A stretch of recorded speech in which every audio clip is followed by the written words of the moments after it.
네, 만나서 반갑습니다. 쉬는 시간도 없이 바로 가기 때문에 여러분들 많이 피곤하실 텐데요. 간단히 기지개 한번 피시고 시작할까요? 예. 위로 이렇게, 예. 수줍게 하지 마시고 집에서 하시는 것처럼, 예, 소리도 좀 내시고, 예, 몸을 좀 푸시는 게, 예. 피곤하시면 뭐 잠시 왔다 갔다도 하시고요. 저는 뭐 그렇게 거룩한 사람은 아니어서요. 예. 예, 왔다 갔다 좀 화장실 갔다 오신 분들은 갔다 오셔도 되고요. 예. 아, 이게 좀 그게 안 맞나요? 예. 잘 보이세요? 예, 예. 아, 조금 내려주시면, 예. 될 것 같습니다. 일단은, 목사님께서 말씀하셨지만, 저는 약간, 가족 상담사로서 가족 상담사, 뭐 가족 치료사 뭐 이렇게 얘기를 하는데요. 그쪽 관점에서 아마 얘기들을 많이 드릴 것 같아요. 그래서 생각보다 빛이 되게 세네요. 이거를 약간 옆쪽으로 해서 해도 되겠죠? 아, 이쪽에서 해도 되겠죠? 꼭 중앙에 없어도. 예, 큰 소리로 해드리겠습니다. 예, 죄송합니다. 예.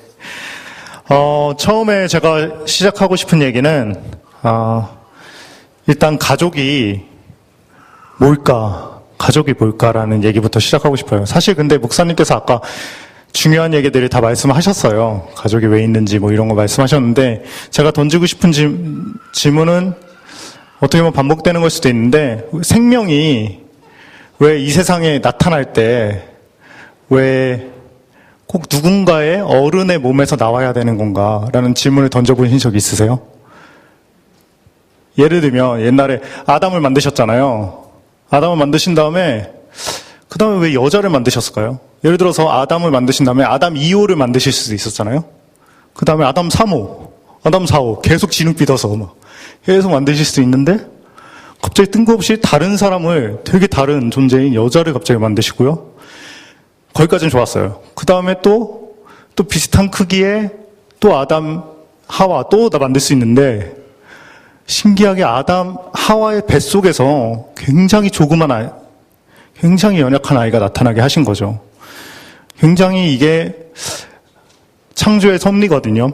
이 지혜 속에 하나님께서 어떻게 보면 경제학적으로 약간 가면 되게 비효율적인 거예요. 되게 쓸데없이, 그러니까 그냥 진흙 빚어서 계속 바로, 얼마나 쉽습니까? 딱 일어나자마자 바로 태어나자마자 밥 먹고 막 자기가 일하러 다니고 이러면 좋은데, 갑자기 한 남자가 여자 만나기도 어렵잖아요. 여자 겨우 눈 맞아가지고 겨우 결혼해가지고, 결혼할 때도 막 말도 많고 막 그래서 겨우 결혼해서 애를 낳는데, 걔가 낳자마자 막 뛰어다니고 이랬으면 좋겠는데 막 아무것도 못하죠. 아무것도 못해서 뭐 그걸 다 희생해야 되고 그걸 먹여 살려야 되고, 그런 굉장히 비효율적인 것들을 하나님께서 왜 그렇게 세상을, 생명이 왜 그런 식으로 나오게 하셨을까요? 라고 했을 때 저희들이, 가족이라는 거에서는 굉장히 깊은 하나님의 어떤 숨겨진 뜻이 있다라는 거를 우리가 느끼게 된다는 거죠. 그래서 가족이란 것은 우리에게 너무나 당연스럽게 느껴지지만 사실은 굉장히 신비로운 하나님의 섭리가 계획이 담겨져 있습니다. 그래서 이렇게 가족이 사실 당연히 있어야 되는 게 아니에요. 여러분들, 세상에 가족이 당연히 있어야 되는 게 아니라 하나님께서 특별한 뜻이 있어서 보내신 건데, 가족이란 거를 만드신 건데, 그러면 하나님께서 무슨 뜻을 가지고 있을까요? 그래서 다음 슬라이드 넘겨주시겠어요? 그 특별한 뜻을 깨닫기 위해서 우선 우리가 가장 중요한 거는 우리의 참 부모님이 하나님이심을 알아야 됩니다. 그리고 그 진짜 참 가족을 닮은 지금의 가족은요, 유사한 가족이에요, 일종의. 유사한 가족. 그러니까 좀 약간 그림자 같은 가족? 지금의 우리가 육적인 가족들 있죠? 그런 가족인 거예요. 진짜 지금 저희 육적인 부모님도 계시지만 진짜 그 근원으로 갈 때는 저희의 참 부모님은 하나님이신 거죠. 그래서 우리가 부모라고 부르는 사람들조차도, 혹은 우리가 자녀라고 부르는 사람들조차도 사실은 모두 형제 자매입니다. 하나님 안에 같은 자녀인 거거든요. 그래서 비록 우리는 부모와 자식의 연을 맺고 있어요. 하나님께서 그 같은 동등한 형제 자매들을 이 땅에 태어날 때는 이상한 연을 맺게 하세요. 부모, 자녀, 또 자녀. 그렇게 맺고 있지만 동등하게 하나님으로부터 온 하나님의 자녀이라는 것을 아는 것이 굉장히 중요합니다. 예. 그래서 여기 보면 슬라이드 또 해주시겠어요? 예. 동등한 형제들 또 해주시면, 예. 이 말씀들이 뭐 성령이 치는 우리의 영과 더불어 우리가 하나님의 자녀인 것을 증언하니. 그리고 또 슬라이드 해주시면, 너희가 아들이므로 하나님이 그 아들의 영을 우리 마음 가운데 보내서 아빠, 아버지라고 부르게 하셨느니라. 또 불러주시면, 거룩하게 하시는 이와 거룩하게 함을 이민 자들이 다 한 근원에서 난지라. 다 하나님이라는 한 근원에 서서, 그러므로 형제라 부르시기를 부끄러워하지 않다. 우리는 다 한 형제라는 것입니다. 이 사실을 아는 게 왜 중요한지 이제 좀 이따 더 나오고요. 네. 그래서, 다음 장으로 넘겨주시겠어요? 그래서 우리는 이 육적인 가족을 통해서, 근데 이 육적인 가족을 통해서 하나님께 더 나아갈 수 있는 거죠. 부모들은 자식을 향한 무조건적인 사랑을 느끼면서 참 부모이신 하나님의 마음을 느끼고요. 자식들은 부모에게 사랑을 받으며 하나님의 한없는 사랑을 어렴풋이 알아갑니다. 만약 가족이란 게 세상에 없었다고 쳐봐요. 아까 같이 아담 1호, 아담 2호, 아담 3호, 아담 4호 이런 식으로 있다고 쳐봐요. 그럼 하나님께서 너희들은 내 자식이다. 내가 너네들을 너무 사랑한다. 그러면 인간들의 반응은 어떨까요? 자식이 무슨 말이에요? 우리를 왜 사랑하세요? 사랑이 뭐예요? 감이 안 오죠? 그렇죠. 그리고 하나님께서 만약 우리가 가족이 없었다면, 우리가 다 개별적인 그냥 개인적인 독립적인 인간이었다면 하나님께서 내가 너를 너무 사랑해서 내 아들을 보냈어. 그런 계시를, 하나님의 가장 강력한 계시를 보여주셔도 인간들이 이해할 수가 없죠. 그렇기 때문에 하나님이 계신 건지도 잘 모르고 하나님과 우리가 어떤 관계인지도 가족이 없다면 도무지 알 수가 없는 것입니다. 그래서 저는 가족은 이 세상에 존재하는 수많은 계시 중에 가장 강력한 계시 중에 하나라고 봐요. 그래서 누군가가 하나님이 어디 계셔 하면 너희 가족을 봐. 하나님의 사랑이 뭐야? 너희 가족을 봐.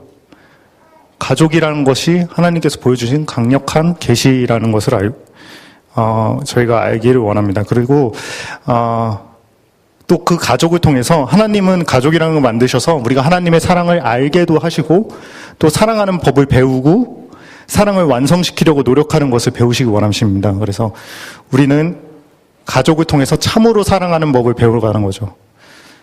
사실 이게 되게 중요한데요. 하나님도 가족이시죠.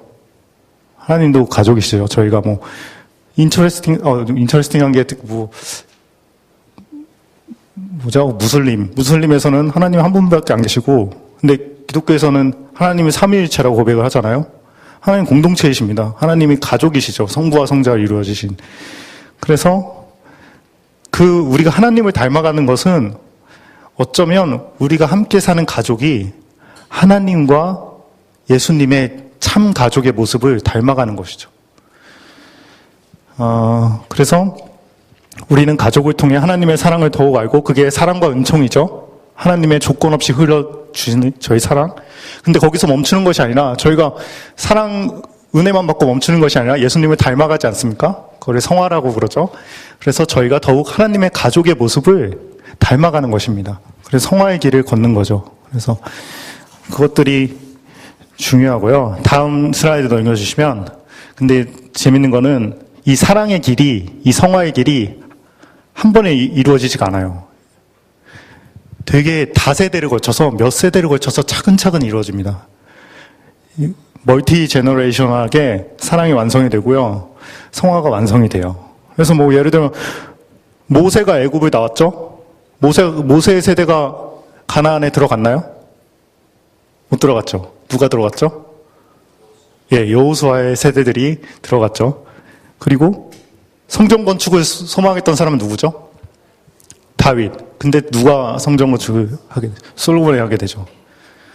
그러니까 성경적인 관점은, 그리고 이제 아브라함이 막 언약을 들었어요. 막 언약을 잊고 막 너를 통해서 민족이 막 구원을 받고 막 가슴 떨리는 언약을 주셨는데 그게 언제 달성됩니까?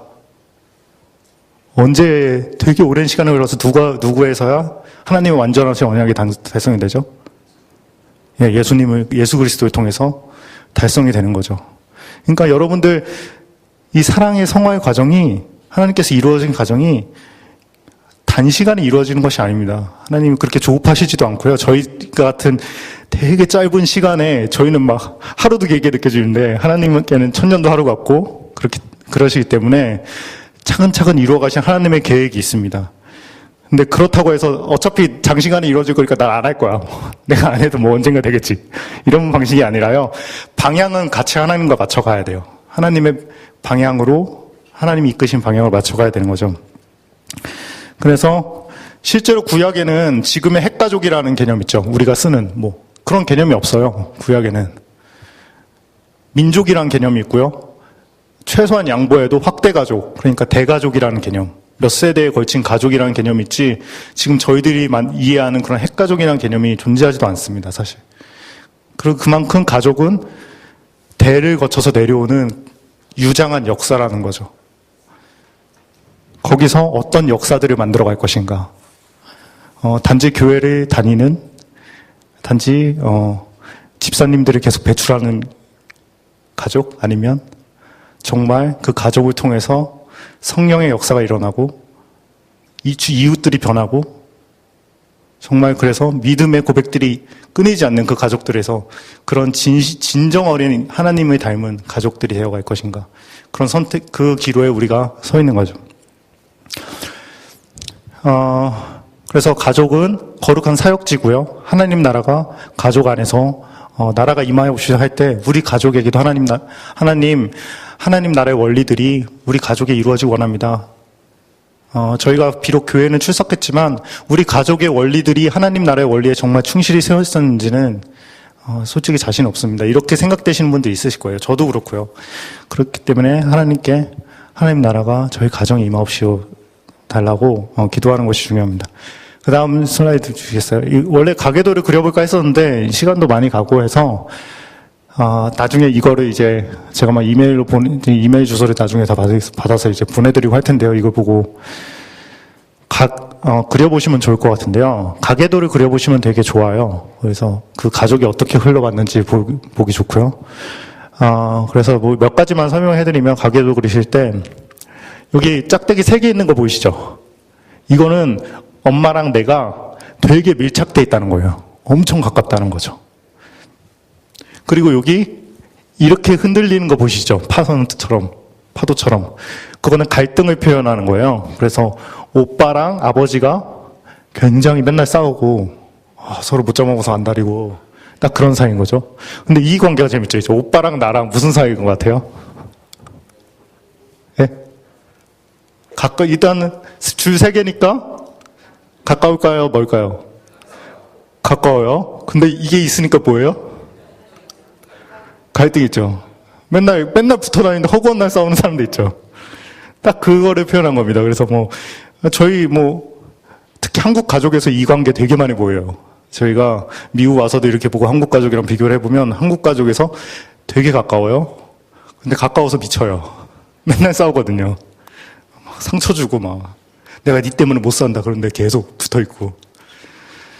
그걸 표현한 거고요. 이거는 이렇게 오다가 길이 엄마랑 남동생 사이에 끊긴 거 있죠. 이건 뭘까요? 뭔가 끊겼으니까 어떤 느낌이죠?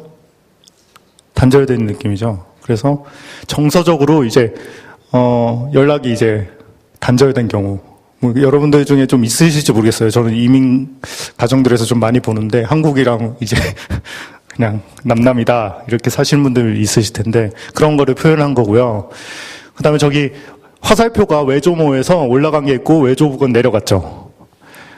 화살표가 올라간 거는요 과다 기능이라고 해가지고 그 사람이 우리가 기능을 각자가 맡은 역할을 가족 안에서 해야 되는데요. 이 과다 기능 하는 사람은 자기가 너무 많은 걸 떠안고 있는 거예요. 그래서 한마디로 뭐냐면 외조부가 돈 안 벌고 맨날 놀러 다니고 막 할량짓하고 이러는데 그러니까 외조모가 보다 못해서 나가가지고 일 다 하고 막 힘든 품삯 주는 그런 일 다 해가지고 겨우겨우 자식들 키운 집이에요. 그래서 보통 한 명이 과다 기능을 하면요, 다른 쪽은 과소 기능을 합니다. 그래서 보통 이런 식으로 많이 나타나고요. 조부가 이제 화살표가 있는 건요, 이제 나중에 나올 텐데 삼각관계 드라마에서만 나오는 게 아니라요, 가족 안에서 나오는 건데, 조부가 그러니까 아들을 너무 좋아하는 거예요. 너무 좋아하게 되는 거고, 부는 그닥 좀 부담스러워하는 거죠. 그래서 화살표가 한쪽으로만 가 있죠. 예. 그걸 이제 나중에 이런 식으로 좀 그려보다 보면 좀 가족이 우리 가족이 어떻게 대충 돌아가고 있구나 이런 걸 좀 알게 되는데요. 이거에 대한 얘기는 좀 더 이제 뒤에 가면 더 나오게 될 거고요. 그래서 다음 장 넘겨주시면, 그래서 되게 제가 이제 가족 상담을 하기도 하고 뭐 부부 상담, 뭐 문제 청소년들 상담, 뭐 등등등 많은 상담하다 보면서 되게 많이 느끼고, 실제로 가족 상담의 이론에 있어서 되게 중요하게 다루는 부분이요, 자아 분화라는 거예요. 이 differentiation of self인데, 이게 뭐냐면 different하다. 그러니까 가족들이 서로가 다 고유한 인격을 가진 사람이 나랑 다른 존재라는 것을 인정을 하는 것이 굉장히 중요합니다. 되게 문제 많은 가정을 보면요, 실제로 상담을 하다 보면 그냥 개인의 그런 고유한, 진짜 하나님이 그 사람에게 담겨주신 아주 고유한 인격 있죠. 그게 없어요. 그냥 우리 한 가족은 맨날 이렇게만 하는데 그 사람의 한 사람 한 사람 얼굴이 안 빛나요. 그런 식으로, 그래서 자아 분화라는 것이 굉장히 중요하다는 것을 실제로 뭐 학자들이 많이 얘기를 하고 저도 실제로 상담을 하면서 많이 느꼈던 것입니다. 그래서 근데 자아 분화라는 게요, 제1 분화가 있고 제2 분화가 있어요. 첫 번째 분화가 뭐냐면 이게 있어야지 제2 분화로 가는데요. 첫 번째 분화가 사고랑 생각이랑 감정이랑 분리가 돼야 돼요. 분화가 돼야 돼요. 그러니까 사고가 감정을 다스릴 수 있어야 돼요. 그래서 분화를 이룬 사람은 사고와 감정을 적절하게 조화시켜 자기의 마음을 다스릴 수 있습니다. 근데 이거 오해하지 마세요. 감정을 억누르는 게 아니에요. 억누르고 있으면 어떻게 되죠, 나중에? 펑. 왜 아까 저기 장로님이 펑 하시는데 펑 하고 터지죠? 전혀 그거는 감정을 다스리는 게 아니에요. 그냥 억압하다가 나중에 감정한테 다시 당하죠. 그래서 뭐 그게 아니라 감정을 적절하게 다스릴 수 있는 거죠. 자기의 감정을 누리지도 않고 자기 감정을 내가 어떻게 느끼고 있구나. 그리고 그 감정을 적절하게 표현할 줄도 알고요. 그것도 뒤에 나옵니다. 이제 어떻게 표현할 것인지. 그래서 뭐 잠언에도 나오지만 모두 지킬 만한 것 중에 더욱 내 마음을 지키라. 생명의 근원이 이에서 남이라. 그래서 자기의 마음을, 감정을 다스릴 수 있는 게, 왜냐하면요, 이게 되게 중요한 게 뭐냐면요, 동물이랑 인간이랑 뭐가 가장 결정적으로 다를까요? 하나님께서 만드실 때. 좀 크게 말씀해 주시겠어요? 그렇죠. 감정만 있죠. 동물에게는 사고가 없어요. 사고가 없어요. 물론 어떤 분은 동물의 감정도 없다고 얘기하시는데 그건 아닙니다. 그건 또 지난번에 얼마 전에 갔던 학회에서 그 동물의 감정 연구하시는 분이 뭐 화내더라고요. 막 동물의 감정이 없다고 하는 사람들이 있는데 막 뇌에 감정을 느끼는 부분이 인간이랑 동물이랑 같이 있어요. 근데 인간이 뇌가 더 크거든요. 왜 더 큰지 아세요? 네, 생각할 수 있는 부분이 더해져 있어요. 여기 앞부분이랑 이렇게 해서 커버 부분이 이제 생각하는 부분을 관장하는데, 하나님께서 인간을 창조하실 때 굉장히 중요한 인간으로서의 자질을 주신 거죠. 근데 그걸 안 쓰면 뭐랑 똑같다? 동물한테 아까 애완건 말씀하시는데 내가 키우는 개랑 별로 안 달라지는 거예요. 내가 그거를 다스리지 못하면 하나님 보시기에 내가 그렇게 소중한 선물을 너에게 줬는데 너가 그걸 안 쓰면 너가 키우는 사랑하는 개와 너가 뭐가 달라지겠니? 하나님께서 받았으면 우리는 무조건 달란트 비유에서도 나오지만 개발하고 써야 됩니다. 여러분들, 근데 우리나라는 무슨 교육의 나라죠? 무슨 식 교육? 주입식 교육. 주입식 교육에서 생각합니까? 생각하지 말고 믿어라. 믿어죠, 그냥. 이게 정답이라고? 믿는 거죠. 왜 뭔 생각이 그렇게 많냐? 무조건 외워라. 믿어라. 그러면 사람들이 어떻게 됩니까? 생각을 합니까? 생각을 안 하죠. 근데 6.25 터지고 막 70년대 힘든 시기 지나고 막 사회는 다 막 미친 듯이 달려가고 막 경쟁으로. 그러니까 감정은 어때요? 들끓어요. 근데 사고는 발달이 안 돼요. 그럼 어떻게 될까요, 사람들이? 생각을 할 수 있는 힘을 점점 잃어가고 완벽하게 감정에 지배되는 모습으로 살아가게 됩니다. 그게 그런 게 이제 가족 안에서 상당한 문제들을 일으켜요. 그 사고력이 약해짐으로써. 그래서 저는 우리나라 교육이 여러분들 너무 좋은 나라에서 키우시는데 전 미국 애들 정말 같이 박사과정 하는 애들도 보면 애들이 너무 생각을 잘해요. 한국 애들은 그런 게 없는데 그래서 생각할 수 있는 힘을 길러주는 것이 너무나 중요합니다. 그래서 교회도 너무 감정에만 호소하는 교회들 있잖아요. 저는 약간 박성일 목사님 같이 조곤조곤하게 말씀하시는 거 되게 좋아하거든요. 어느 교회 다른 목사님 뭐라고 하는 게 아니라 막 무조건 감정만 살아있는 교회 같은 곳을 볼 때가 있어요. 막 말씀은 없고 막 뜨거운 거 맨날 뜨거운 것만 있고 말씀도 없고 뭐 생각도 없고 그런 교회는 금방 식을 수도 있겠죠. 감정이 수련회 갔다 오면 확 올라갔다가 부흥회 끝나면 확 식고 조금 상처받으면 교회 옮기고 생각을 하면 상처받았다고 쉽게 교회 옮길 수 있나요? 말씀이 나를 붙잡고 있는데 감정 상했다고 옮길 수가 있나요? 말씀이 나의 감정을 다스리는데. 그래서 교회가 진짜 건강해지려면 우리들이 생각할 수 있는 힘을, 물론 그것들은 굉장히 말씀을 묵상하고 계속해서 깊게 묵상하는 훈련 중에서 많이 개발이 되는 거죠. 그래서 자아 분화가 굉장히 중요합니다. 다음 슬라이드 가주시면요. 그게 제일 분화예요. 생각이 감정을 다스릴 수 있냐가 너무너무 중요합니다. 근데 제2분화는 뭐냐면 가족으로부터 하나의 독립된 개인으로 서는 것이에요. 이렇게 되면요, 다른 가족의 영향에 너무 좌우되지 않으면서 친밀한 관계를 유지할 수 있어요.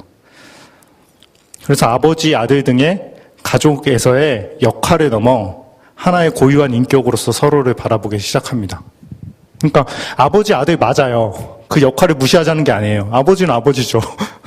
뭐 아버지가 할아버지도 아니고 뭐 그냥 아버지는 아버지인데 그 이전에 저 사람은 하나님의 나와 다른 형제 자매다. 하나님께서 보낸 나랑 독립된 아주 고유한 인격을 가진 아주 소중한 존재라는 거를 그게 엄마 아빠 이전에 보여야 돼요.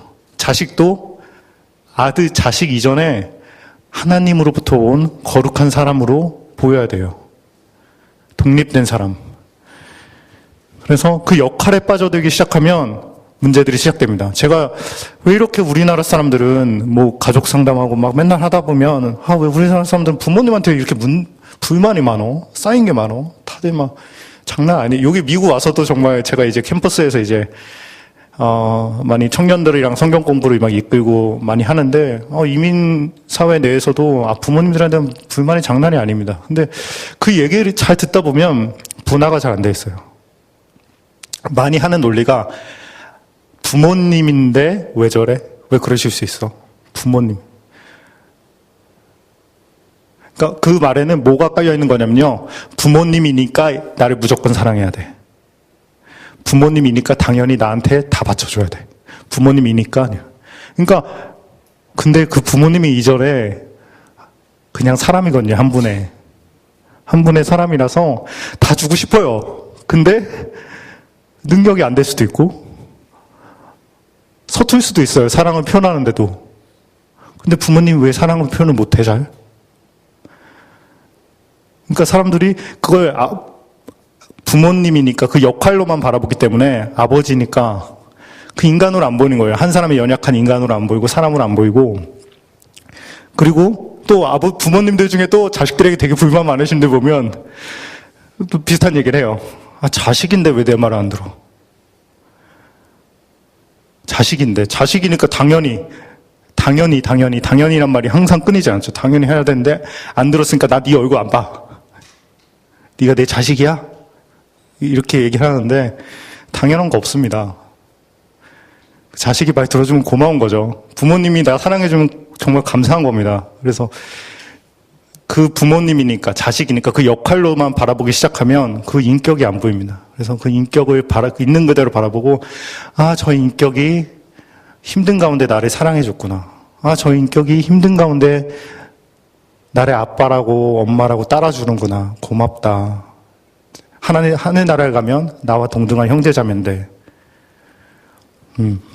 그래서 일침동체란 말이 되게 위험하고요. 다양성 속의 조화입니다. 다심동체. 그래서 우리가 바울이 이렇게 얘기하잖아요. 여러분들 다 한 몸인데 다른 손과 발을 지니고 있다.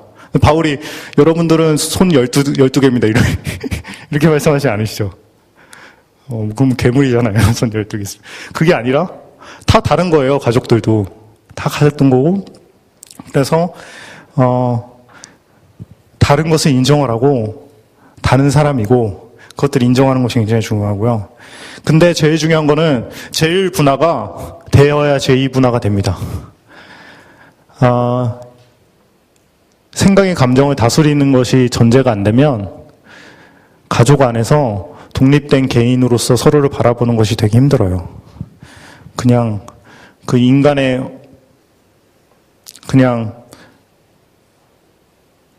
그런 생각들이나 그런 사고력이 마비되면 그냥 우린 갑자기 또 한 가족, 우린 똑같이 느껴야 되고 똑같이 생각해야 되고 넌 내 말대로 왜 안 들어? 똑같이 그런 식으로 되는 거예요. 그래서 그것들이 되게 중요합니다. 그래서 다음 장 넘겨주시면요. 분화가 이루어지지 못한 사람은 특징들이 있어요. 자주적인 정체성, 줏대가 없어요. 한마디로. 막 이 요리속이 저리속이 하는 분들 계시죠. 그래서 정체성이 없어요. 그래서 남과 자신을 구별을 못 하거든요. 분화가 안 돼 있으면.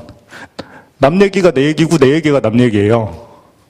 그래서 사람들 와 하면 갔다가 사람들 안 하면 그러니까 남들 공부 안 하면 자기라도 공부 안 하는데 해야 되는데 남들 공부 안 하면 자기도 공부 안 하죠. 그렇죠? 그런 식이 되는 거예요. 그리고 가족과 자신을 전혀 분리해서 생각하지 못해요. 예를 들어서 남에게서 들은 얘기를 이런 분들은 자기 철학에 그냥 얘기해요. 잘 듣다 보면요. 그 사람이 막 되게 똑똑하고 그런 것 같아요. 근데 잘 듣다 보면 자기 생각이 아니에요. 다 어디서 주워 들은 거예요. 네. 어떤 분은 되게 막 영적으로 되게 깊이 있으신 것 같은 들어보니까 그 전주에 다 목사님 하신 말씀 다음 주에 직접 와서 이제 줄줄줄줄 그럼 그렇게 이제 어디서 주워 들어가지고 내가 알고 있다라고 믿으시는 분요 말씀의 능력이 없습니다. 진짜 삶의 능력이 없어요. 왜냐하면 여기서만 만들고 있거든요. 어디서 귀에 들어왔다가 또 떠날 거예요. 금방 또 사라졌다가 그런 게 아니고요. 정말 자기의 줏대를 자기가 고민하고 그런 것들이 있는 분들이 이제 분화가 이루어지신 분들이죠. 그 다음에 부모가 살라는 대로 사회가 살라는 대로 사는 분들은요 분화가 좀 덜 이루어진 건데요. 한국에 굉장히 많습니다. 한국에. 일단 부모님들도요 자식들이 본인의 욕구대로 살기를 바라세요. 자식들이 하나님께서 부어주신 저 영혼을 향한 계획을 바라보지 않고 내 계획을 바라보죠. 그래서 좋은 대학을 왜 보내려고 하는 부분에는 자식이 잘 되려고 하는 것도 있지만 자식이랑 자기를 분할을 못 시켜요. 자식이랑 자기를 똑같은 존재로 생각해요. 제가 좋은 대학 가면 내가 좋은 대학 간 거예요. 그러니까 내 자존심이 걸린 것처럼 애 자존심은 별로 안 걸리는데 애는 별로 관심 없는데 내 자존심이 걸린 거냐 마냥 막 열심히 내죠. 그리고 분화가 덜 돼 있는 자녀들도 보면 한국에서 막 고시 공부하는 사람들 있죠. 고시 공부 엄청 많이 합니다. 하는 사람들 하나 얘기가 빨리 돼서 부모님 이거 좀 바라시고요. 좀 그런 부모님 얘기를 되게 많이 해요. 근데 제가 지난번에 한 50대 분들 많이 계시는 50대에 좀 성공하셨다 싶은 그런 분들이 무슨 또 이런 비스무리한 곳에 이런 모임에 갔었던 적이 있는데 그 성공하신 50대 분들이 그때 많이 우시는 걸 봤어요. 왜냐하면 그때 그분들이 처음으로 생각하신 거예요. 내가 부모님 그러니까 부모님 인생을 살았구나. 그거 생각하니까 갑자기 눈물이 와락 쏟아지는 거죠. 내가 50년 동안 되게 성공해 있는 줄 알았는데, 사회적으로도 되게 잘 나가는데, 커리어 우먼이고, 막 이런데, 난 없었네. 부모님한테 사랑받기 위해서 이렇게 살아왔네. 난 뭐지? 그쯤 되면 50년 동안 쌓여왔던 사람들이 막 인정하는 높은 직위나 이런 것들 다 허무해지는 거예요. 그래서 각자가 그 부모님으로부터, 그게 부모님을 뭐 순종하지 않는 이런 얘기는 전혀 아니죠. 각자가 하나님이 주신 소명을 찾아서 가는 것이 굉장히 중요합니다. 그래서 불안과 또 스트레스에 대처하는 능력이 되게 떨어져요. 자아분화가 안 되면. 하나님이 인간에게 주신 독특한 선물인 생각하는 힘, 사고력이 없기 때문에 무슨 사건만 터지면 맨날 꼬꾸라지고 하나님 시험 들었어요. 그러면 하나님 생각하시죠. 그러니까 내가 너에게 너무 준 선물, 사고력을 키워서 이게 그렇게 스트레스 받을 일이 아니라는 걸 좀 깨달았으면 좋겠는데, 하나님께 맨날, 정말 또 시험 들었어요. 세상이 나를 맨날 괴롭혀요. 우리 교회 왜 이래요? 뭐 이러면서 시작을 하죠. 근데 그때 여러분들이 어떻게 보면 내가 혹시 하나님께서 주신 달란트, 선물을 개발하지 못해서 이런 거 아닌가?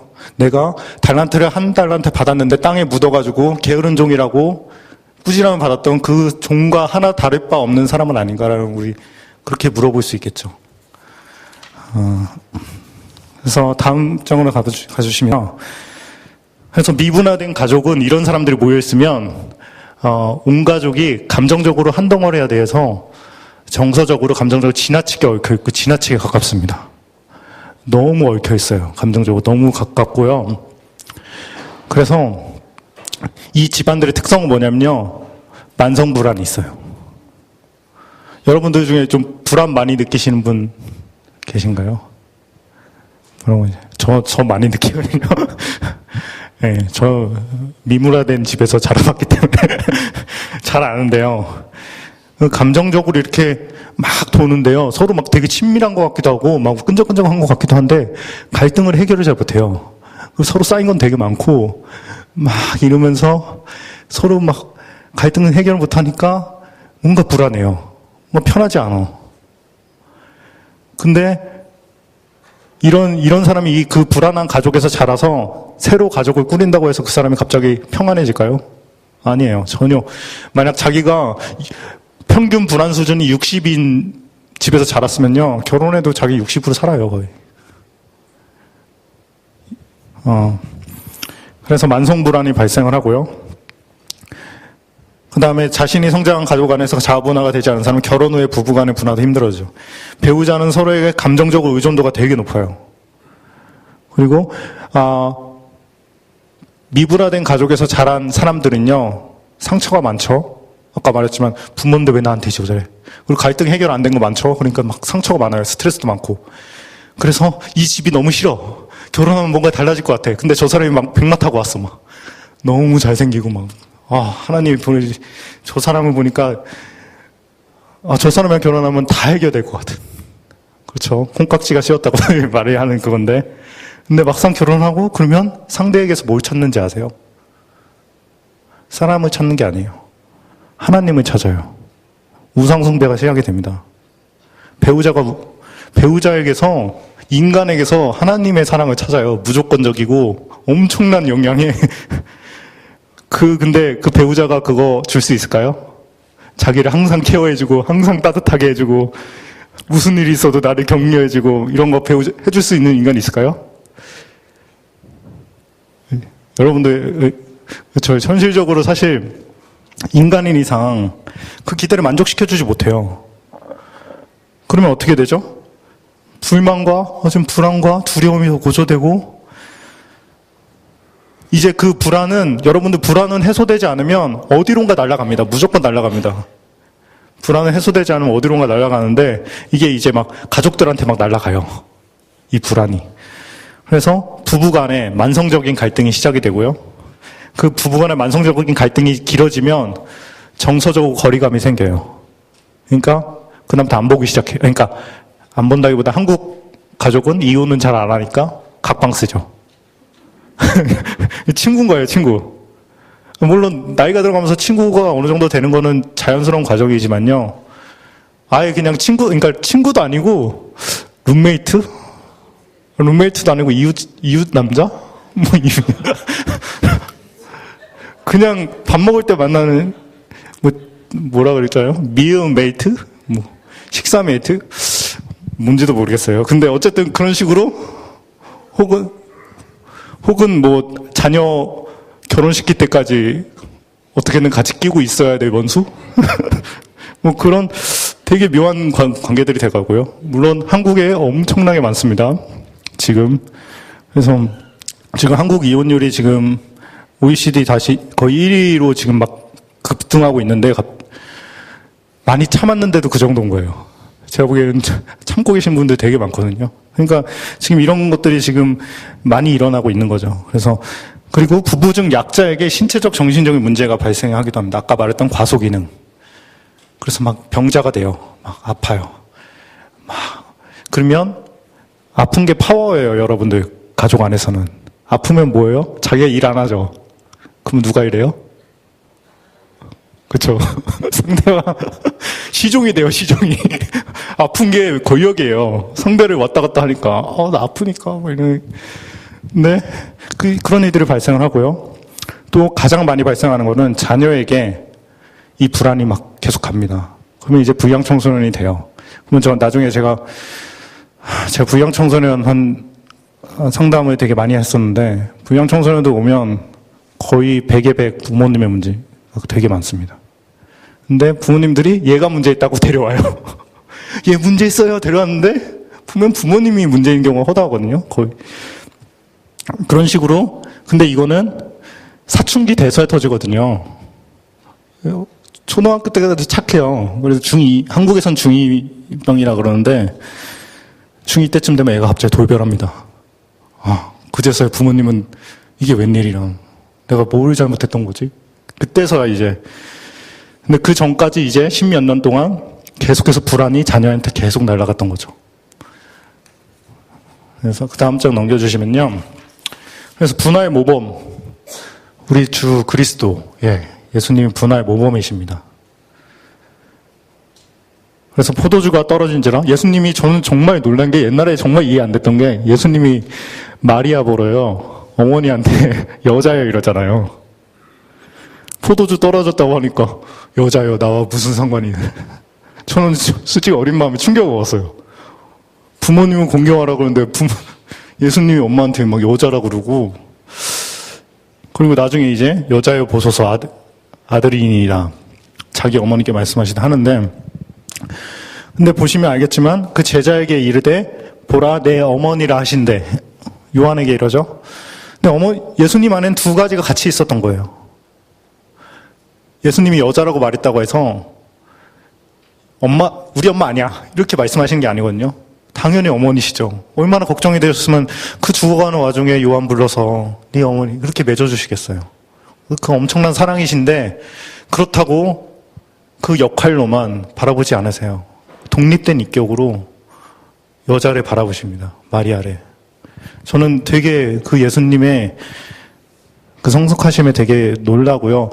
예수님이 분화가 안 돼 있었으면요, 우리도 은혜 못 누렸어요. 예수님이 엄마밖에 몰라 막 이랬으면, 아니 아빠 일찍 돌아가셨죠? 그렇죠? 요셉. 그럼 어떻게 해야 돼요? 장남이죠? 그럼 어떻게 해야 돼요? 그렇죠? 부양해야 되죠. 예수님이 분화가 안 되셨으면 여러분, 우리 이 교회가 없었을지도 몰라요. 여기 마음이 아프죠. 우리 어머니 아버지 돌아가셔서 얼마나 힘드셨는데 이 장남이라고 해가지고 또 이러니까 우리 어머니만 생각하면 가슴이 찢어지실 수 있죠. 하지만 하나님이 주어주신 나의 독립된 인격으로서의 소명을 발견할 때 그것을 넘어서는 겁니다. 그렇게 우리가 자식들을 길러야 되지 않겠습니까? 어떻게 보면 나중에 부모님을 때론 넘어설 수도 있어요.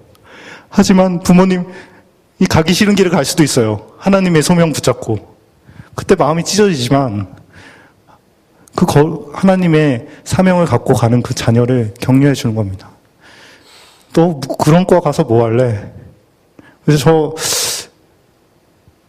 제가 이제 아동가족학과 가족 상담을 하겠다고 그러니까 처음엔 저희 아버님께서 그러시더라고요. 그과 가서 뭐 먹고 살래? 네, 너무 감사해요. 결국엔 되게 응원해 주셨고, 예. 근데 만약 근데 저는 그때 만약 그래, 아버지께서 좀 싫어하시나 보다. 접었으면 평생 후회했을 것 같아요. 지금 계속 후회해서 살았을 것 같아요. 직장에서 돈은 벌지 모르죠. 근데 내가 여기 뭐 하고 있나. 이거 아닌 것 같은데. 그런 게 아닌 거죠. 배들이 육지에 대고 모든 것을 버려두고 예수를 따르니라. 그쵸? 뒤돌아봤으면 못 따르는 거죠. 제가 장례 치르고 오면 안 되겠습니까? 예수님께 그랬죠, 누가?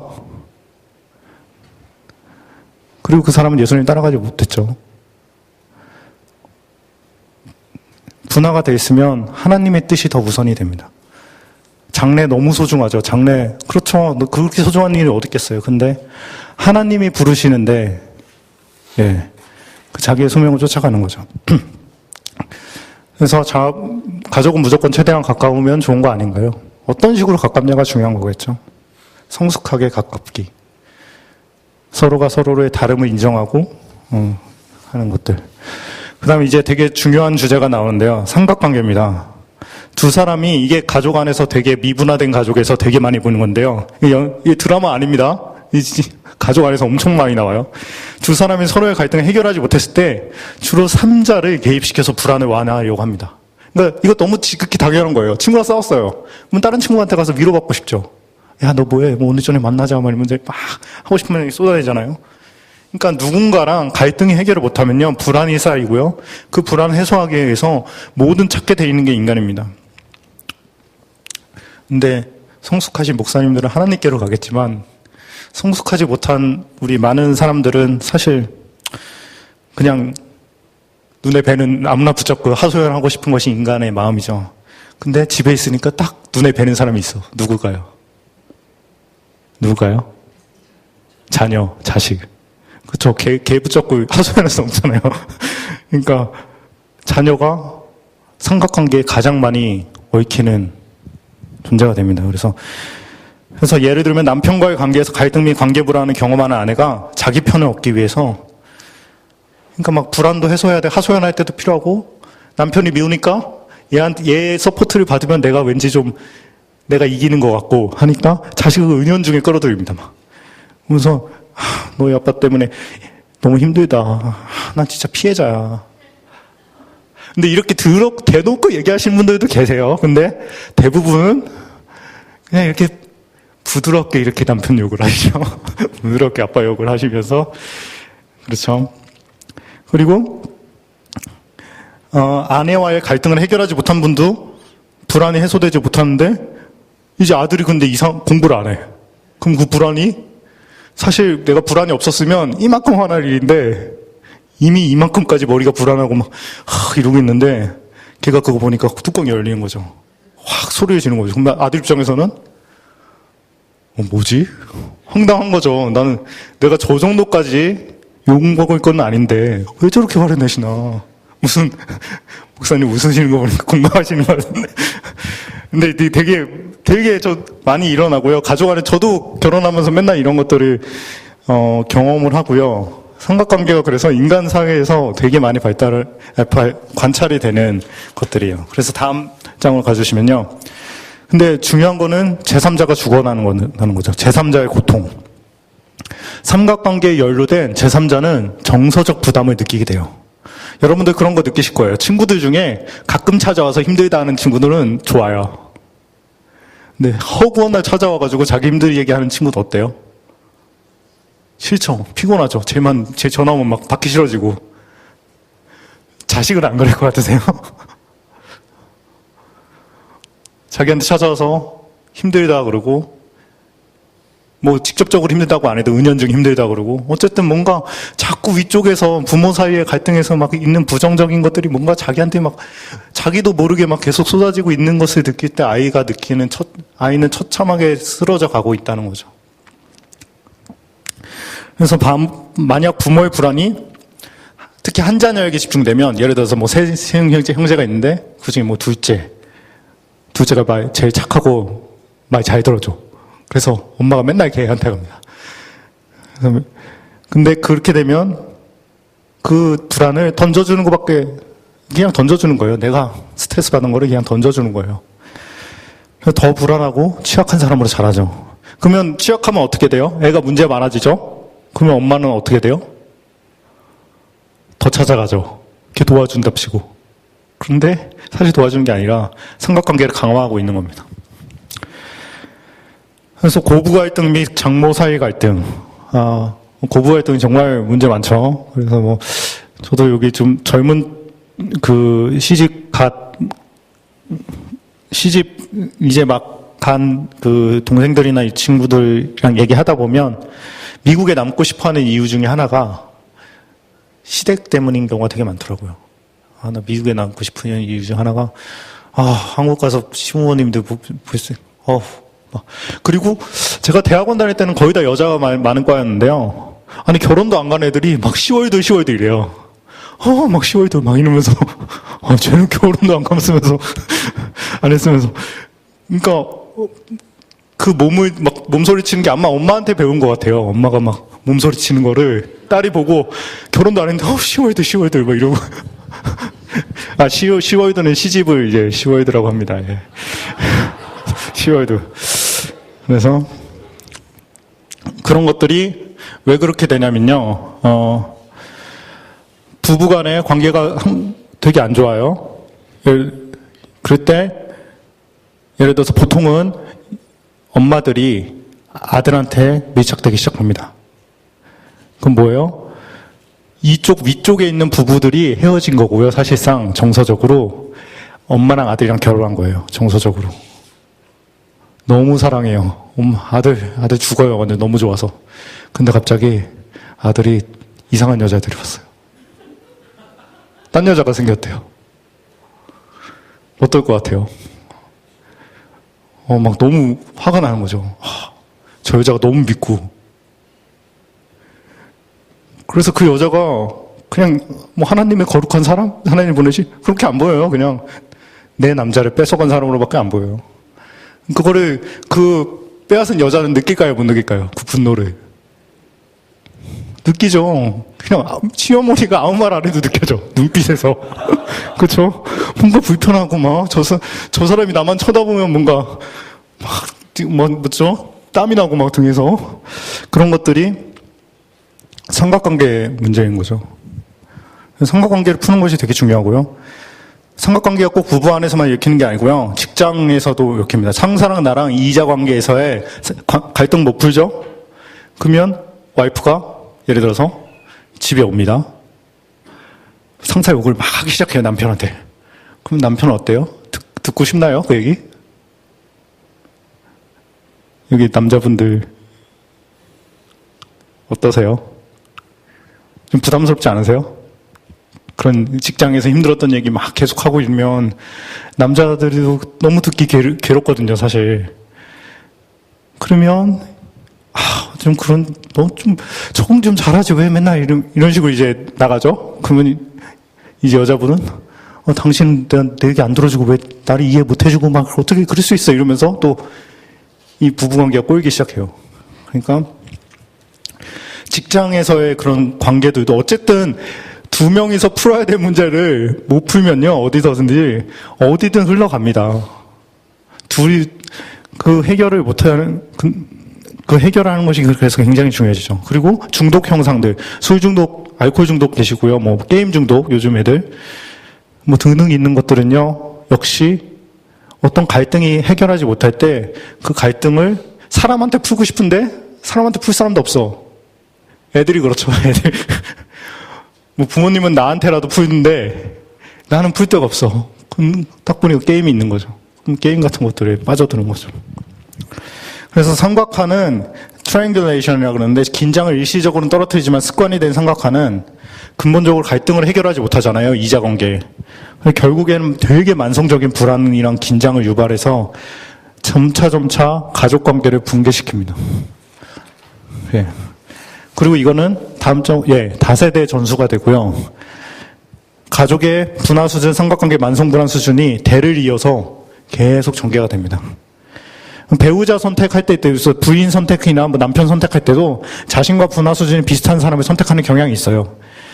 배우자가 분화가 덜 돼 있다면 그 결혼 생활은 정말 만만치 않아지죠. 그래서 그러니까 혼수를 많이 해오냐가 중요한 게 아니에요. 그 남자가 무슨 집을 몇 평 해오느냐, 그런 게 중요한 게 아니라 저 사람이 자기 위에서 해결하지 못한 만성 불안들을 막 불안 덩어리를 끌고 혼수를 해올 수 있거든요.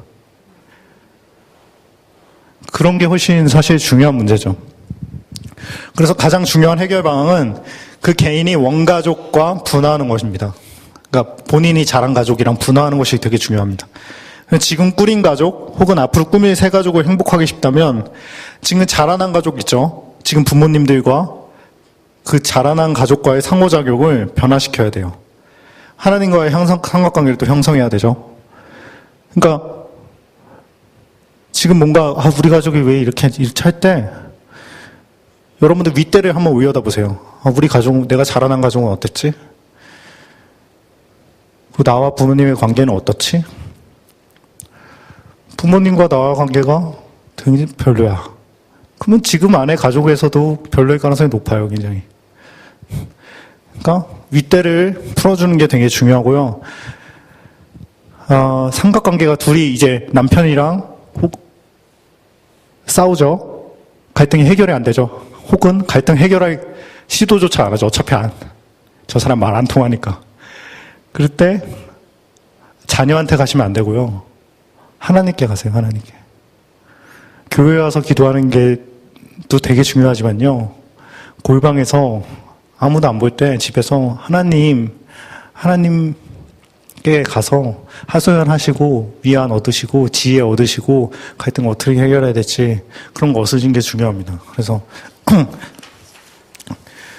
다음 거 보시면 이게 이거는 간단한 예시인데 제인 폰다라는 유명한 그 영화 배우인데요. CNN 사장 테드 터너랑 결혼을 했는데 이거 잘 안 보이시겠지만 간단하게 설명드리면 사랑도 흘러오지만요. 여러분들 죄의 역사도 흘러옵니다. 그래서 이 집안에 보면 우울증, 자살 이런 것들이 태반이에요. 그런 것들이 계속해서 세대 간에 반복이 돼요. 테드 터너도 그랬고요. 제인 폰다도 그랬고요. 요즘 보면 많이 볼 수 있는 게 최진실 가족 같은 경우. 그쵸? 죽고, 남동생도 따라 죽었죠. 그렇죠? 그리고 누가 죽었어요? 최근에는? 전 남편. 조성민 씨도 따라 죽었죠. 불과 몇 년 사이에 3명이 연거푸 자살했습니다. 저는 정말 걱정인 게 그 가족, 그 자녀들 너무 걱정입니다. 굉장히 가능성이 높아요. 굉장히 가능성이 높아서. 그러니까 이런 식으로 죄의 역사들도 같이 흘러옵니다. 그렇기 때문에 여러분들 그 만성불안도 흘러오고요. 죄의 역사도 흘러오고요. 하나님께서 세우신 사랑도 흘러오면서 동시에 굉장히 우리가 끊어야 될 것들이 흘러옵니다. 그것들을 끊냐 못 끊냐가 여러분들에 대해서 내가 정말 무슨 자식한테 엄청난 돈을 물려주겠다 이런 것보다요. 내가 자식한테 너무 만성불안, 너무 강한 불안을 흘려보낸 유산으로 남겨주지 않나. 내가 우울증을 우선으로 남겨주지 않나. 내가 되게 안 좋은 중독 같은 성향을 나는 술 중독인데 얘는 게임 중독이네. 이런 것들이 흘러가고 있지 않나. 하나님께서 뭐가 끊어지길 바라시나. 그런 것을 여러분이 다세대적 관점에서 파악하시는 게 굉장히 중요합니다. 그래서 간단히 실험을 해볼 텐데요. 이거 약간 실험해보면 좀 더 느낌이 잘 오실 거세요. 남자 3분, 여자 2분 정도 나와보시겠어요? 아무나 발런티어로. 남자 3분, 여자 2분. 좀 졸린 분이 나오시면 더 좋을 것 같은데. 그냥 간단한 건데, 예. 그냥, 남자 3분, 예, 감사합니다. 한 분 나오셨고요. 남자 3분, 여자 2분. 예, 장로님 나오시고.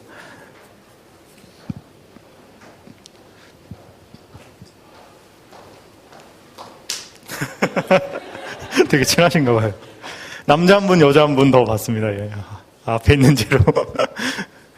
남자 한 분 더. 혹시 그 찬양 인도하셨던. 눈이 좀, 너무.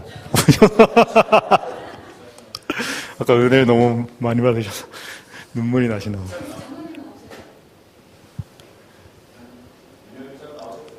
아주 간단한 거예요. 전혀 어렵지 않고요. 예. 카메라 찍어주시는 멋쟁이 장로님.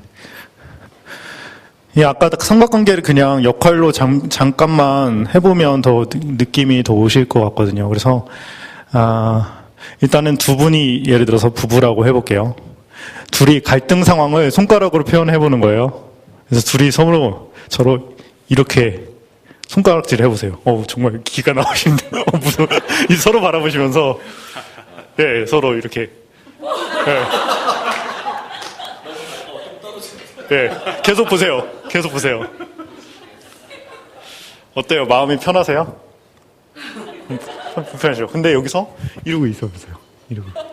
여기 옆에 살짝 봐보세요.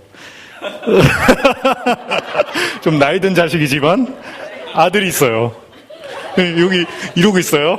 다시 계속 이러고 있어요. 보세요. 여길 보시겠어요? 여길 보시겠어요? 그럼 여길 보세요. 그럼 이렇게 하겠어요. 아들에게 또 사랑을 주는 거죠. 우리 아들도 이렇게 해보세요. 짝짝꿍이 너무 잘 맞죠? 이제 둘이 막 이제 너무 이제 밀착되기 시작한 겁니다. 근데 갑자기 이제 와보세요. 이제 아들의 새 여자가 나타난 거죠. 갑자기 이런데 갑자기 아들이 이렇게 여기 좀 와보시겠어요? 이러고 해보세요. 두 분 다 이러고 해보세요. 그리고 혼자 등에서 이러고 있어보세요. 등에서 이러고. 꼬집지 말고. 평소 꼬집으시고. 네. 그래서 이러고 있어보세요. 어때요? 이분 바라보시면. 서로. 네. 뭐 기분이 나쁘세요? 뭐 좋으세요? 네. 뭐 불편하진 않으시죠? 이렇게 서로 있으니까. 근데 이 등 보고 계시니까 어떠세요? 여기 등은 확실하게. 불편하죠. 뭔가 불편하죠. 근데 저길 보세요. 저 보니까 뭐 어떤 느낌이 드세요? 좀 밉죠. 예, 밉죠. 그러면 이제 미움을 이 손가락을 뻗쳐보세요. 식은땀 나요. 남편이 사랑은 주고 있지만 뒤에서 저러고 있으니까 보고 싶지 않죠. 그때 또 이러고 있어 보세요. 여기. 여기요? 예, 여기. 알겠습니다. 이러고 있어 보세요. 네. 잠깐 고개를 뒤로 돌려보시겠어요? 어디 선택하시겠어요? 자식이죠. 자식? 예. 여기 보고 계시겠어요? 아니면 이쪽 보겠죠? 그러면 이제 감사합니다, 일단. 들어가셔도 돼요. 박수 한번 쳐주세요, 예.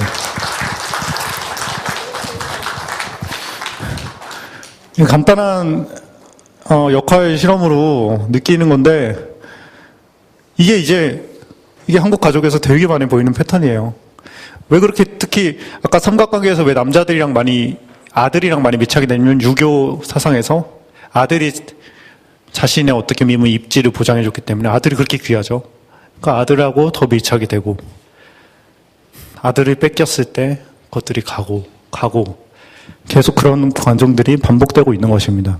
그걸 끊어야죠, 이제 우리가. 다음 슬라이드로 가보시면, 그래서 세대 간의 정서적 유남이 심할수록 정서적 단절이 일어나요. 이제 아까 이러다가 막 그 미분화된 가족에서 있다가 그냥 그 가족이 싫어져요. 이젠 진저리가 나요. 그래서 연락을 안 하기 시작하죠. 정말 가끔 간다거나. 최대한 연락 안 아니면 아예 인연을 끊든가요. 그런 식으로 정서적 단절이 일어날 가능성이 높고요. 어떤 사람은 부모랑 멀리 떨어짐으로써 뭐 미국이랑 한국에 산다든지 그런 식으로 거리를 두려고 하기도 하고요. 어떤 사람은 개인적 문제에 대한 대화를 기피하거나 각방 쓰는 거 그런 식으로 거리를 두려고 합니다. 그래서 특히 아버지랑 자식들 간의 단절이 많이 일어나죠. 예, 그래서 그리고 부모로부터의 독립과 분화와 단절은 다른 거예요. 분화는 친밀한데 독립된 인격으로 서로 서 있는 거고 단절은 그냥 남남처럼 되는 거예요. 겨우 연락해야 그냥 가족 진짜 큰일 있어야 겨우 한번 만나고 예. 그런 거고요. 다음 장으로 넘겨주시면 그래서 이제 몇 가지 이제 그 워크숍 같은 걸 해보고 끝낼 텐데요. 첫 번째는요. 첫 번째 분화가 뭐라고 그랬죠? 제가? 그쵸. 생각이 감정을 다스리는 거. 그쵸. 그러려면 감정을 잘 알아차려야 됩니다. 감정을 잘 알아차리는 게 너무 중요해요. 그래서 감정을 알아차리지 못하면 그것에 순식간에 지배당해요. 자기 감정을 알아차리지 못하면 순식간에 지배당하기 때문에 이 훈련이 되게 중요하고요. 이 훈련을 통해서 우리는 감정을 객관적으로 바라보는 거예요. 자기 감정을. 그러면 자기 감정을 객관적으로 이렇게 자기가 감정한테 완전 이렇게 지배당했다가 이 지배당한 거 딱 맞고 딱 객관적으로 무슨 감정인지 이렇게 들여다보는 거예요. 그러면 감정을 좀 더 잘 다스릴 수 있게 되거든요. 물론 이렇게 객관적으로 바라봐도 이렇게 다시 덮치는 경우도 많아요. 근데 적어도 내가 무슨 감정을 느끼지? 라고 잘 못 알아채시는 분들은 백발백중 거의 감정에 지배당합니다. 근데 그거를 이 감정이 무슨 감정이지 바라보기 시작하는 분들은 다스리기 시작하죠. 그래서 창세기에 어떻게 보면 인류가 지금 첫 번째, 두 번째 두 번째 해당할 큰 죄겠죠. 아담이 아니라 가인과 아벨. 이때 가인이 이게 죽이기 전이에요. 아벨 죽이기 직전이에요. 얼굴빛이 달라진 거 하나님이 보셨죠? 그리고 가인에게 말씀하세요. 네가 올바른 일 하였다면 어찌하여 얼굴빛이 달라지느냐? 내가 올바르지 못한 일을 하였으니 죄가 너의 문에 도사리고 앉아서 너를 지배하려고 한다. 너는 그 죄를 잘 다스려야 한다. 죄가 뭐겠어요? 분노죠. 그 당시에. 그 분노가 문에서 이렇게 자기 마음 문 앞에서 도사리고 있는 거예요. 그거를 알아차리고 다스렸다면 가인이 아벨을 죽이지 않았겠죠. 근데 문 앞에서 이렇게 있는데 그냥 문을 열어준 거예요. 그러니까 들어와서 그 분노가 가인을 완전 사로잡고 그냥 바로 죽인 거죠. 죄의 역사는 자기의 감정을 들여다보지 못하고 다스리지 못할 때 시작이 됩니다. 그래서 여러분들에게 잠시 잘 수 있는 시간을 지금 드릴게요. 너무 좋으시죠? 지금 이미 주무시고 계신 분 계신데 잠시 잘 수 있는 시간을 드릴 텐데요. 한 1분에서 2분 정도 눈을 감고 내가 지금 무슨 감정을 느끼는지 느껴보실 거예요. 근데 그 감정이요, 여러분들 한 가지 감정만 느낄 수도 있고요. 한 20가지 감정 느낄 수도 있어요. 그 짧은 시간에. 그리고 그 감정이 어떤 자기의 떠오르는 생각과 결부된 감정일 수가 있어요. 갑자기 예를 들어서 집이 생각이 나니까 불안해지고 그런 감정일 수도 있고, 어쨌든 여러분의 감정을 마치 잠시만요. 아니요. 지금 괜찮고요. 이렇게 마음이 있으면, 마음의 문이 있으면 그 문에 뭐가 들어왔다 나갔다는 식으로, 그런 식으로 내 마음의 문 안에 어떤 감정이 들어왔다 나갔다, 혹은 들어와서 계속 앉아있나, 아니면 들어오랑 말랑 하다 나갔다가 다른 감정이 들어오나, 그걸 한번 관찰해 보겠습니다. 한 1, 2분 정도. 지금 다 눈을 감으시고요. 주무실 분은 주무시고, 너무 피곤하신 분들은, 아니신 분들은 감정을 한번 들여다보겠습니다. 시작.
네, 다 눈을 뜨시고요.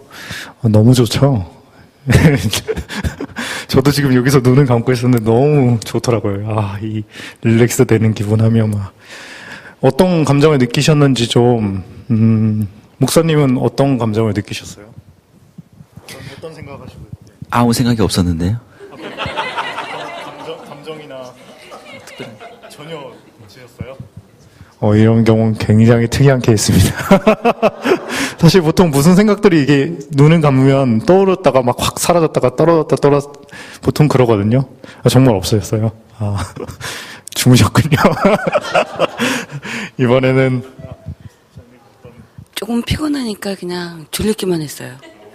예, 금방 잘 것 같았어요. 금방 잘 것 같아서 어떤 감정이? 아니요, 계속 그 생각만 났어요. 그 생각만 하고. 네. 그래서 결국 편하다는 느낌인가요? 피곤하다는 느낌. 아주 다들 대부분 지금 되게 피곤하셔서 또 그러면 감정을 느끼신 분은 없나요? 아무나 좀 지금 손 드신 거 아니세요? 예. 감정을 느끼신 분 혹시 느끼셨어요? 그냥 보스와의 갈등 그런 거가 들어왔다가 그건 아무것도 아니다. 들어왔다가 아무것도 아니다. 그런 들어왔을 때 어떤 감정을 느꼈죠? 들어왔지만 그래도 내가 그걸 극복해야 된다. 그런 내 자기 나를 이렇게 하려는 감정을 억제하려는 그런 생각. 예. 그 들어왔을 때 작은 불안감이나 이런 건 없었나요? 아니면 불안감이 있고 근데 그거를 이제 그 불안감을 이제 잘 극복하기 위해서 나는 잘 극복할 수 있다라고 스스로 했을 때 그렇게 스스로 그렇게 받아쳤을 때는 어떤 또 감정이 생겼어요? 조금 불안이 낮아지나요? 좀 낮아지고. 예, 감사합니다. 이런 식으로 자기 안에 어떤 생각이 들고 그 생각이랑 결국엔 어떤 감정이 느껴지고 이런 것을 아는 것이 저는 이걸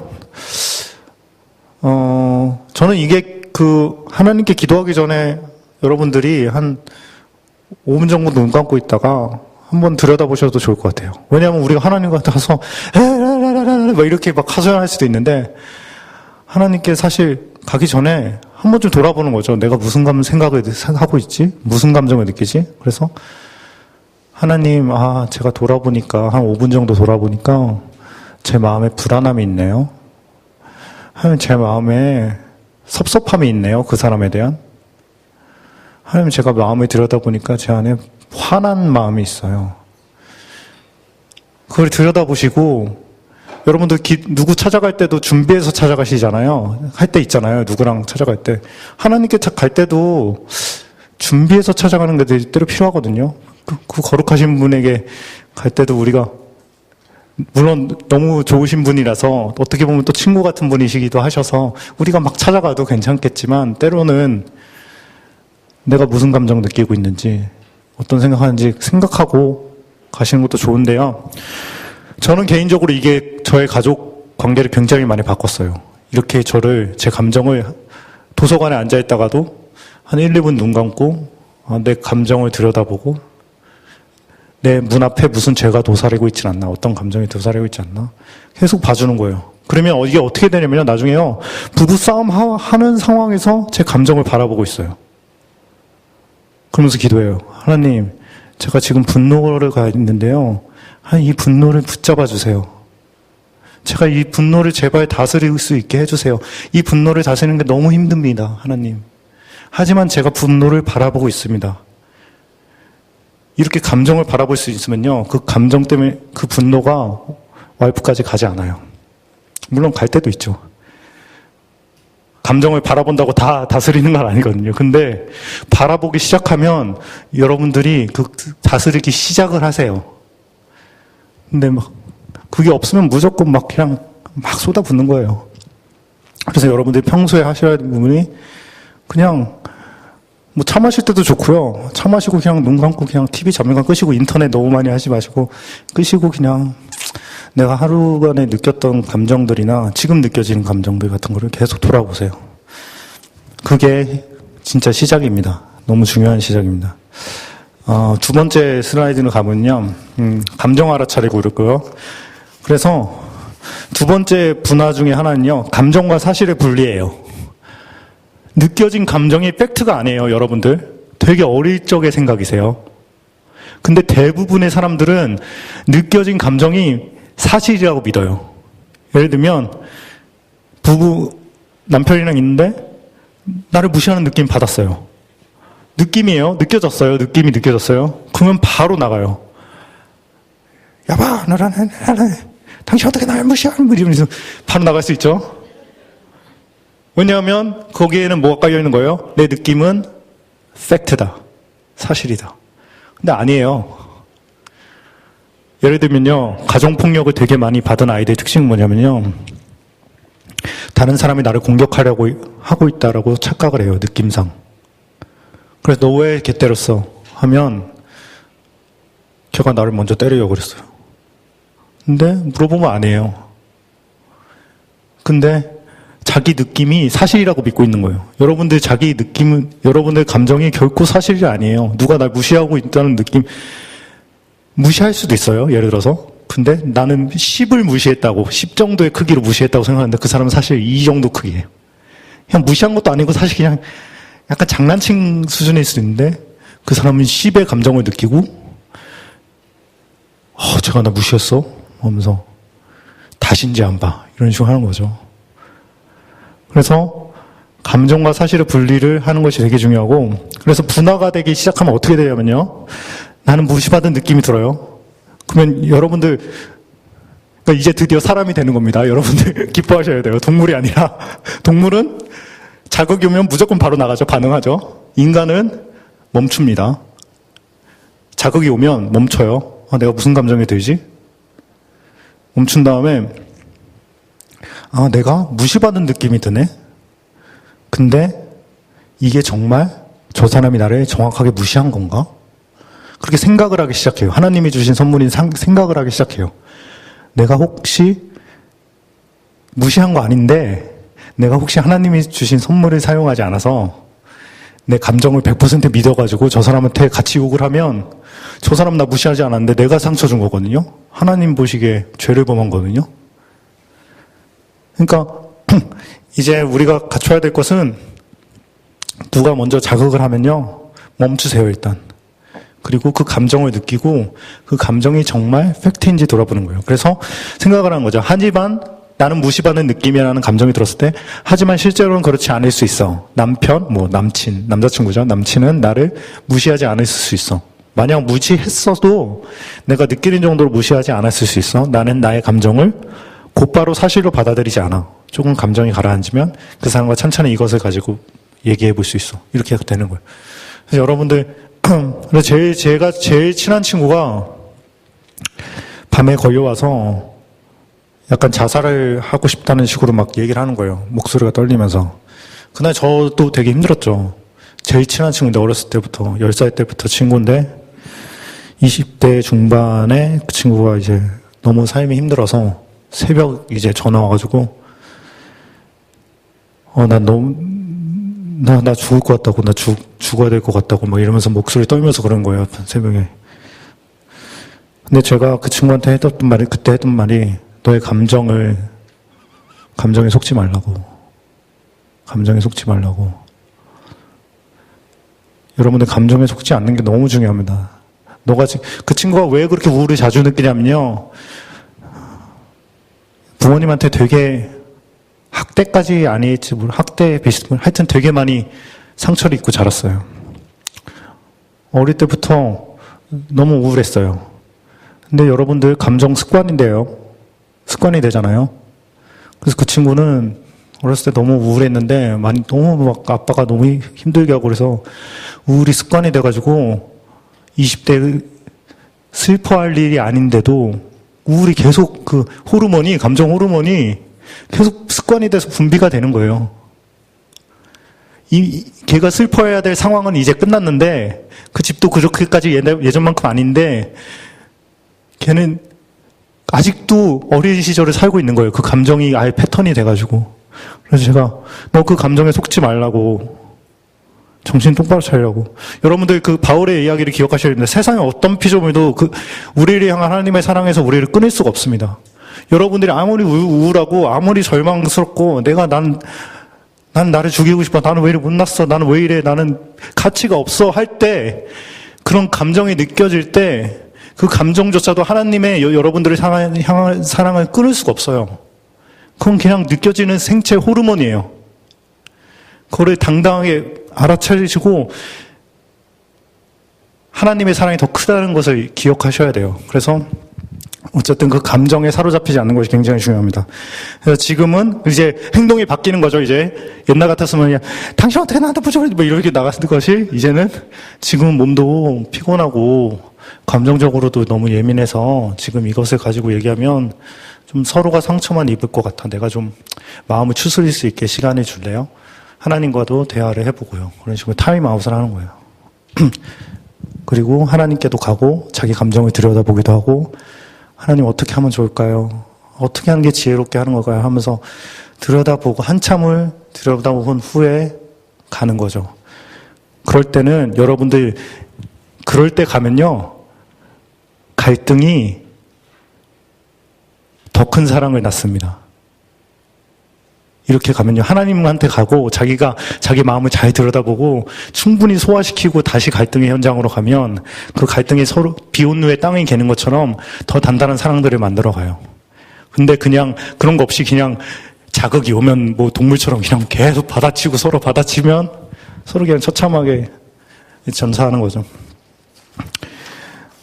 이번에 세 번째 거를 해볼 텐데요. 이제 두 가지가 남았는데요. 이제 마지막으로.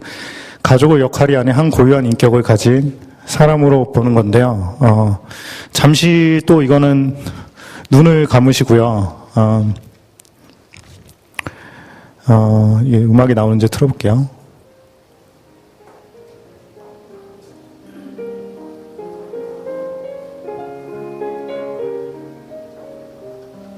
예, 음악이 잘 나오네요. 일단 눈을 감으시고, 이게 볼륨이 제일 큰 건가요? 이게, 예.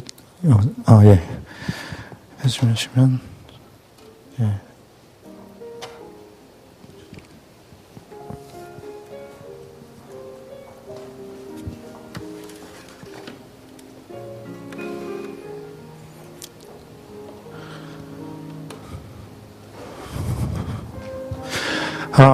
눈을 감으시고,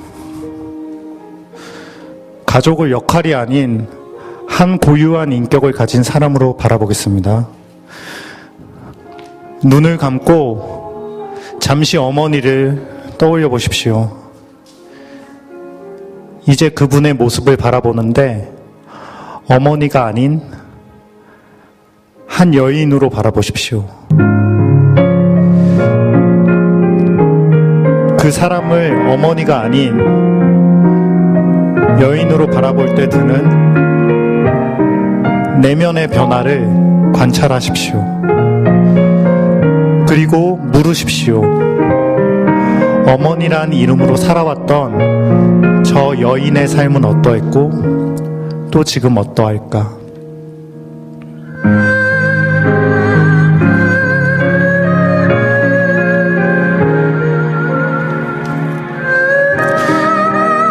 이제 아버지를 바라보는데요. 아버지가 아닌 한 남성으로 바라보십시오. 그리고 물으십시오. 저 남자분의 삶은 어떠했고 또 지금은 어떠할까?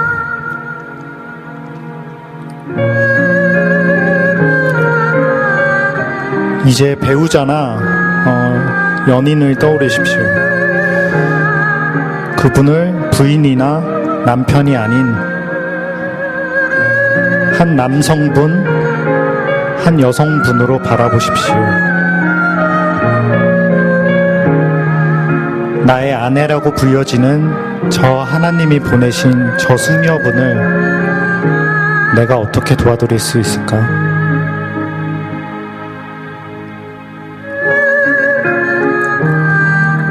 이제 마지막으로 자녀를 떠올리시는데요. 떠올리시고 물으십시오. 저 하나님이 보내신 분을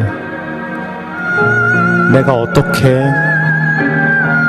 잘 성장시켜 드릴 수 있을까?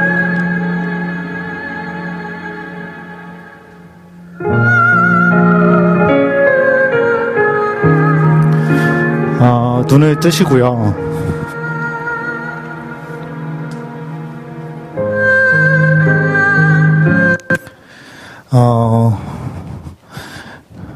이게 이제 같은 사람을 보는데 다른 사람으로 바라보는 거잖아요. 엄마가 아닌 한 여인, 자식이 아닌 하나님이 보내신 소중한 분.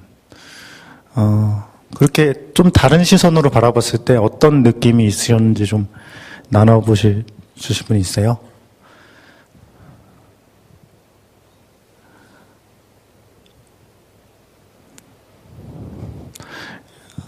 아무도 안 나눠주시면 제가 뻘쭘합니다.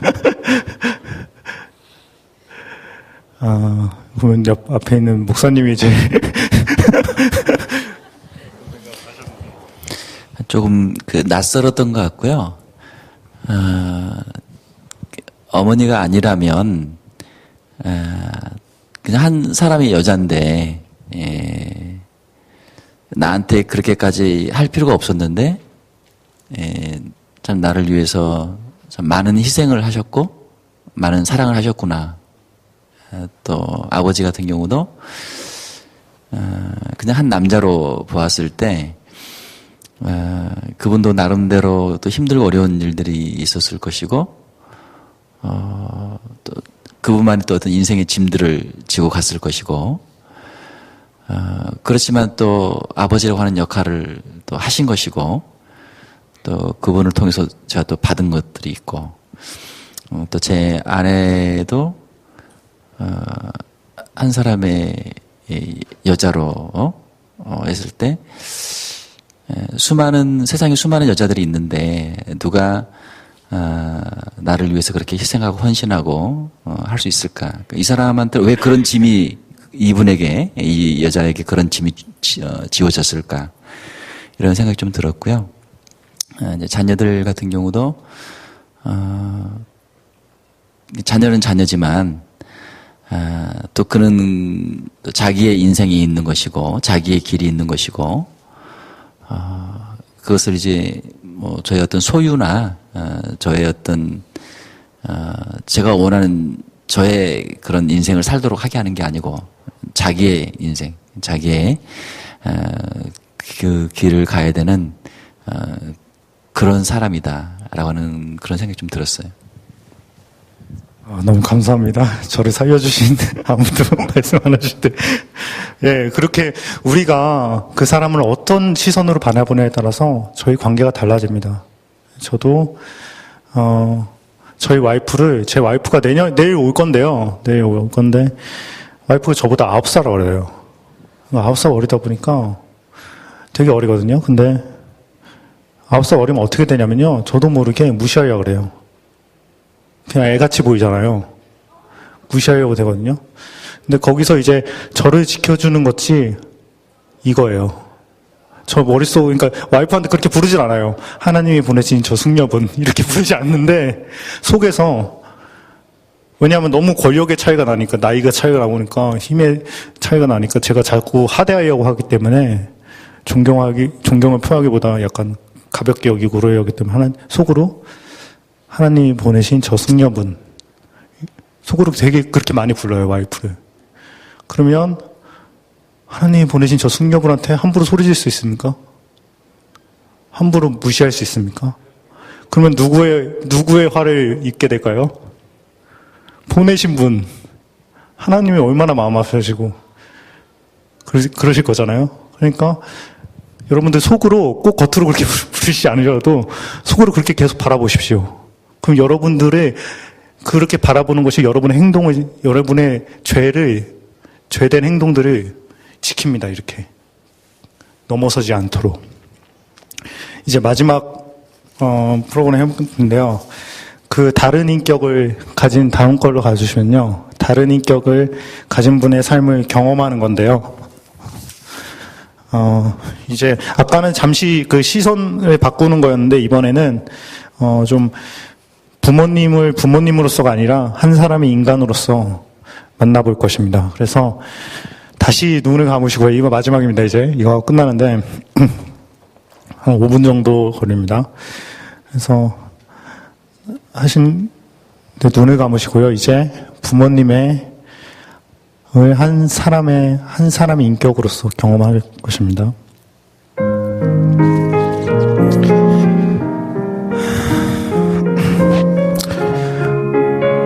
오늘 부모님들을 부모님으로서가 아닌 한 사람의 인간으로 만날 것입니다. 어머니의 삶이 아닌 한 여인의 삶을 바라보게 될 것이며 아버지의 삶이 아닌 한 남자의 인생을 만나게 될 것입니다.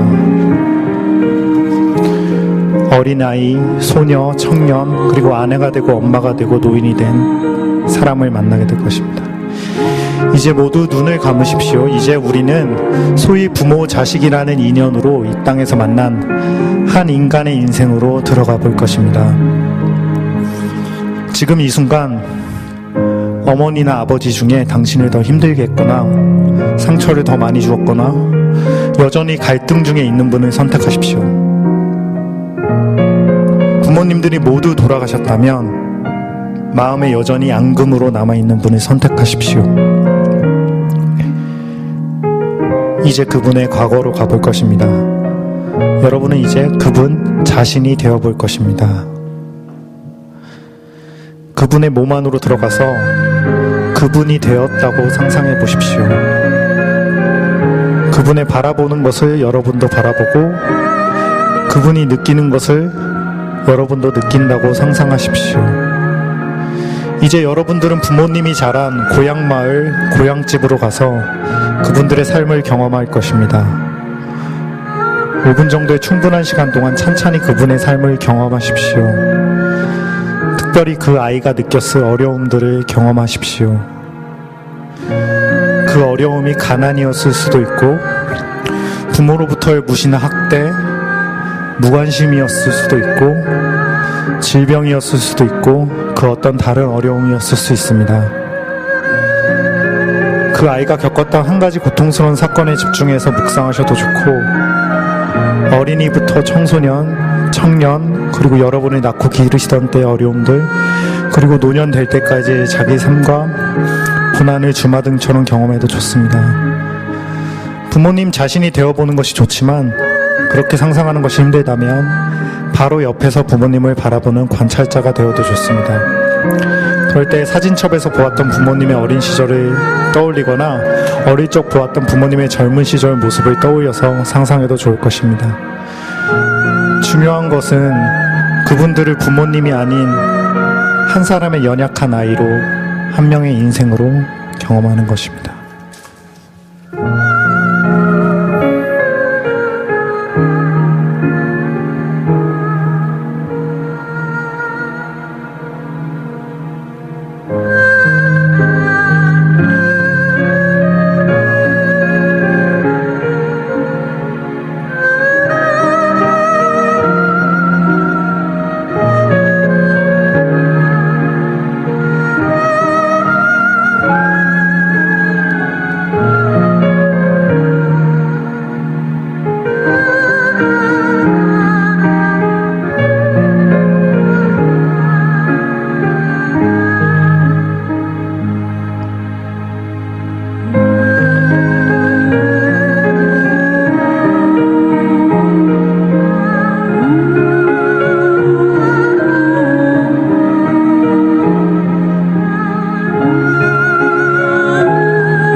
이제 그 분의 내면에서 밖으로 나오십시오. 계속 눈을 감으시고요. 이제 그 눈과 눈을 마주하십시오. 그분의 내면에서 밖으로 나와서 눈과 눈을 마주하십시오. 그분의 아이 모습을 상상하십시오. 울고 있는 그 아이를 꼭 안아주십시오. 청년을 상상했다면 그 삶이 고단한 젊은이를 안아주십시오. 나이가 들어 삶에 부대끼는 노인을 상상했다면 따스한 손길로 그분을 꼭 안아주십시오.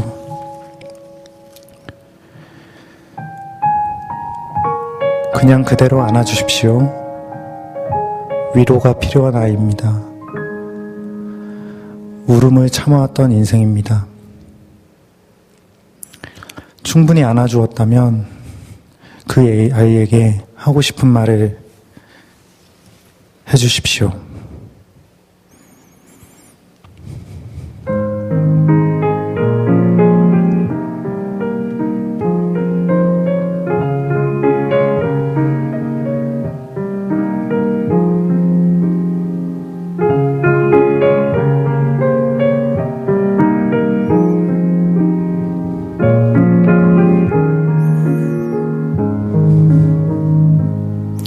이제 그분들을 한 인간이 아닌 다시 여러분의 엄마 아빠의 모습으로 바라보겠습니다.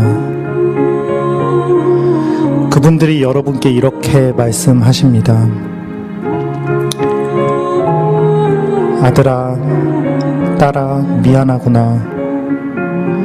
엄마 아빠는 너를 너무 사랑했는데 자라면서 사랑을 받지 못해서, 혹은 어떻게 사랑하고 어떻게 사랑을 표현하는지 잘 배우지 못해서, 또 살아오는 과정이 너무 힘겹고 버거워서 너희들이 사랑하는데 많이 서툴렀어. 너에게 상처 준 것이 있다면 정말 미안하구나. 하지만 이 마음만은 꼭 알아주었으면 좋겠어. 너를 정말 사랑해.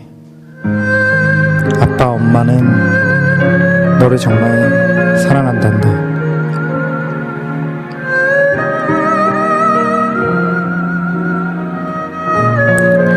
이제 마음 안에서 그분들에게 고마움의 마음을 표현하십시오. 서툴렀지만, 그래서 여러분에게 상처도 주었겠지만 그래도 최선을 다해서, 정말 최선을 다해서 여러분을 키워오신 분들이십니다. 그 흘러온 사랑을 받아들이십시오. 인정하십시오. 하나님의 사랑으로 시작되어 여러분에게까지 흘러온 사랑입니다. 자, 여러분의 마음 안에서 그분들께 감사함을 표현하십시오.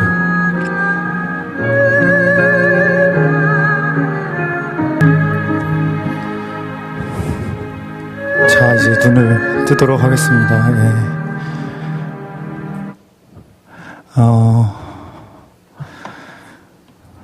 좀 눈물을 좀 흘리시는 분들이 와서 좀 어떻게 경험을 하셨을지 여쭙고 싶는데 지금 여쭙진 않겠고요.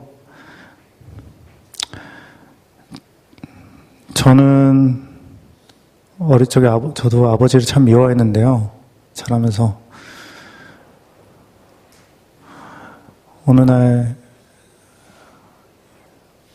기도를 하던 중에 저도 이런 경험을 했던 적이 있습니다. 아버지께서 어렸을 때, 아버지께서 8살 때 저희 할아버지가 이제 더 이상 치료될 희망이 없다. 그래서 그냥 병원에서 고향 집으로 이제 들것에 실려서, 50년 되니까 들것에 실려서 다시 집으로 돌아가시는데, 그때 저희 아버지가 8살 때였어요.